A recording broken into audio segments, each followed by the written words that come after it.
Hello, God bless from Up Ministries. It's me, Dick Jr. I am coming to you today to read you Jonah chapter 4, which is the last chapter in Jonah. There's only 4 chapters in Jonah. So, I prayed and I asked God to help me to speak with you before I started this. And I suggest that you pray and you ask God for knowledge, wisdom, and understanding specifically anytime you place yourself in His Word. And He's going to give them to you because He does not want us to be in the dark concerning His Word. So, those things being said, I'm going to go ahead and get started here in Jonah chapter 4. But it greatly displeased Jonah, and he became angry. He prayed to the Lord and said, "Please, Lord, was not this what I said while I was still in my own country?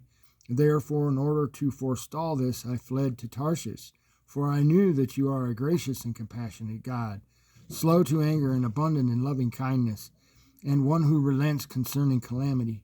Therefore, now, O Lord, please take my life from me, for death is better to me than life." The Lord said, "Do you have good reason to be angry?"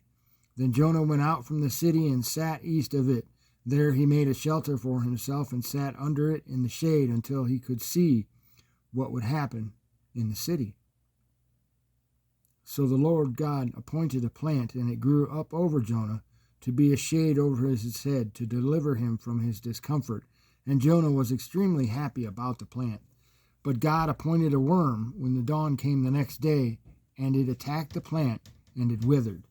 And when the sun came up, God appointed a scorching east wind, and the sun beat down on Jonah's head, so that he became faint and begged with all his soul to die, saying, "Death is better to me than life."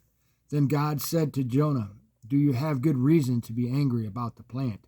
And he said, "I have good reason to be angry even to death." Then the Lord said, "You had compassion on the plant for which you did not work, and which you did not cause to grow, which came up overnight and perished overnight.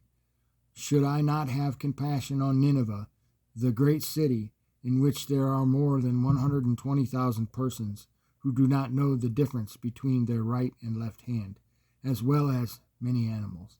And I circled that part where it said, who do not know the difference between their right and left hand, which means that I think many of them may not have known the ways of the Lord, let's say. So they didn't know the difference between right and wrong, perhaps, is the way I'm taking that. Anyway, I circled it. So that is it for Jonah chapter 4. Thanks for listening, and God bless.